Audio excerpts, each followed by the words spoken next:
Well, hello, my friends. Where you at? It is time for the Kansas City Chiefs, number 10 of 32 NFL team previews here in 2023. I'm Jim Derry, and this is bet.nola.com, powered by the Dattitude Podcast. Moving on to the defending Super Bowl champions, the Kansas City Chiefs. It should just be easy. They got to have Patrick Mahomes. They still have Travis Kelce. They still have Andy Reid. Good night, everybody. Preview's over. Tomorrow's the Las Vegas Raiders. We'll see you then. Not so fast. This team has some things that make me worry just a little, enough to get me off of some of these numbers, enough to make me stay away from Super Bowl futures, enough to make me stay away from division futures. All things we need to talk about coming up next.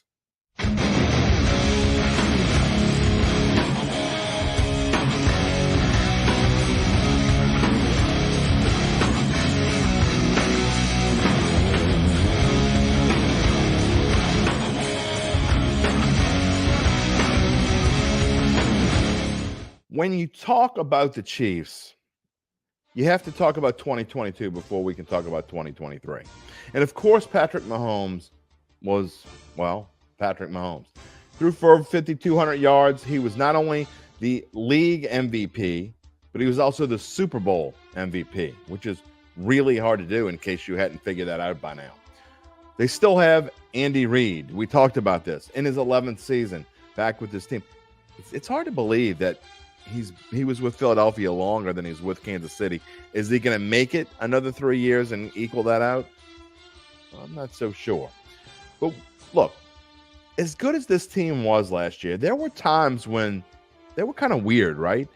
They weren't the number one seed really till the end of the season, and then Buffalo and Cincinnati had the postponement, and that kind of like sealed it for the Chiefs. But remember, they were talking about maybe playing the conference championship at a neutral site because if Buffalo did such and such or whatever, and that we never had to worry about it. Buffalo didn't even make it to the championship game. The Bengals did. It was Chiefs and Bengals anyway. They played it in KC, and the Chiefs won in a controversial finish.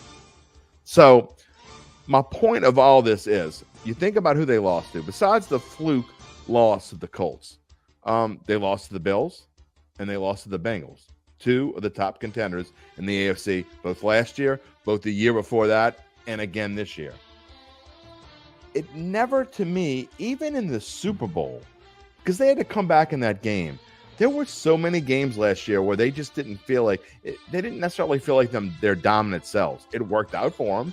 They went 14-3. So when, in my little story, I always had the section of, what goes right and what has to go right. Well, if you would have had a section last year that said what needs to go right for this Chiefs team to win the Super Bowl, I would have said pretty much everything that ended up happening. Because, look, we thought they would be a Super Bowl contender. We thought that the schedule would be tough. We were right about the schedule. We were wrong about them not getting the number one seed because we thought they would be better later in the year. And you look at who they lost and who they brought in, and you could see it right there. Top newcomers. Look, they went all out on the offensive line. Why? Because they lost offensive linemen. They lost their left tackle. They lost their right tackle, especially losing Orlando Brown hurts. Bringing in Donovan Smith is nice to replace Orlando Brown. And really, you talk about Taylor. Taylor's going to be a great fit at right tackle. He's actually an upgrade. But here are some of the things that make me a little bit nervous. When you lose a Juju Smith-Schuster, and I get it, they lost Tyreek Hill last year and it didn't matter.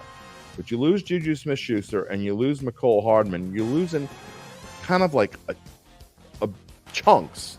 And it's plural now. You're losing chunks of this offense. Is the cohesiveness going to be the same on the offensive line? Travis Kelce is entering a season where he's going to turn 34 in October. Remember Tony Gonzalez, who was the best tight end in the game before Travis Kelce? Well, this is the exact same age that he started to begin his descent to earth before he retired at age 37. I'm not saying Kelce's not going to be a big deal. But when you have 1,330 yards and 12 touchdowns, if that changes to, let's say, 1,050 and 9, or say you get hurt, and Kelce's had seasons where he's gotten hurt and missed games, how much does that affect this team? Mahomes without Kelce is a huge deal. One day it's going to happen. But Mahomes without Kelce is a huge deal. Is this a season where he misses 2, 3, 4 games? Maybe it is, maybe it isn't. But even if he plays throughout, it's hard to believe that he can go through and have 1,330 yards receiving again. I just think this is maybe a season where he starts to slide. And then you look on the defensive side of the football. You lose Colin Saunders to the Saints. And then on the outside, you lose Frank Clark, getting a little bit older, but still to lose Frank Clark and to lose him to the Broncos, kind of a big deal. Safety Juan Thornhill is gone. He signed a 3-year, $21 million deal to go to Cleveland. So, frankly, big pieces of this defense, they're missing.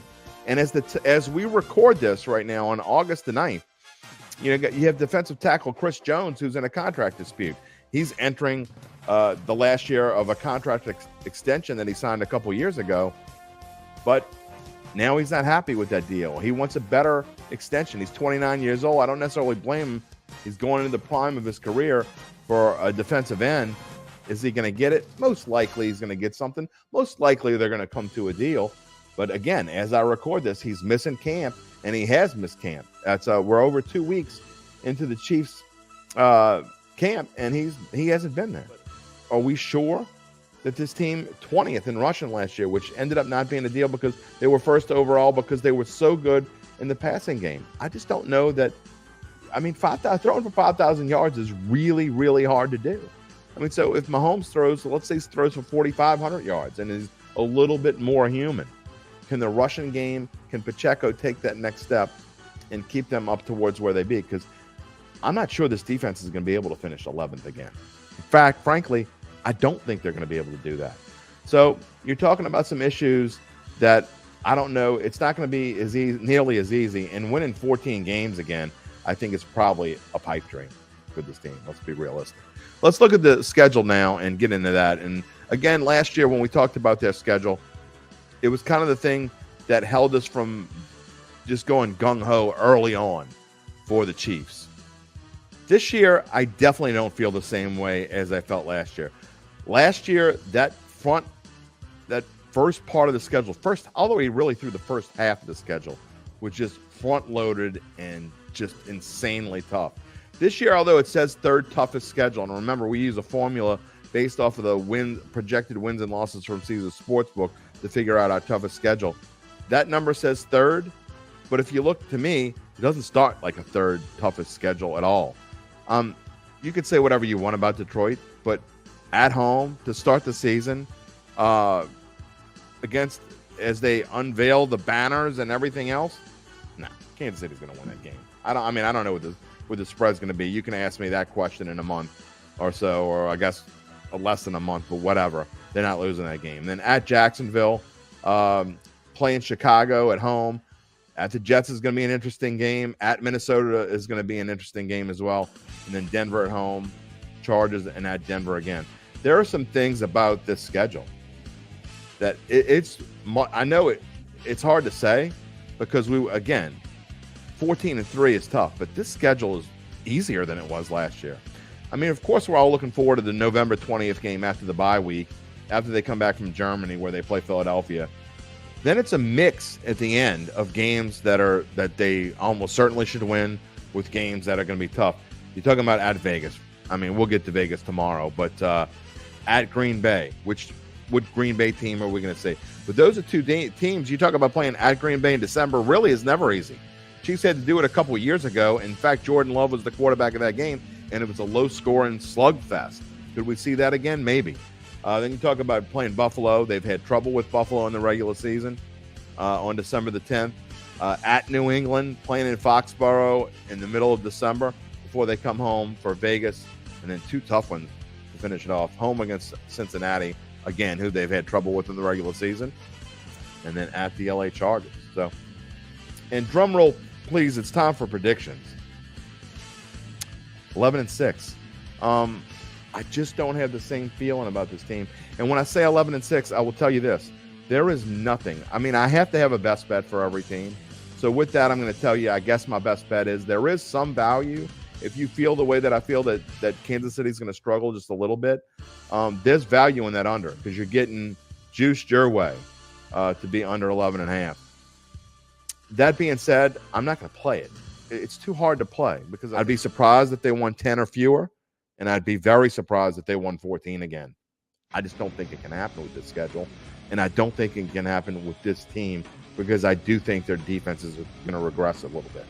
Too hard to make any bet on this team. I think you stay away from them. Tomorrow, Vegas. Friday, Raiders. We'll see you then.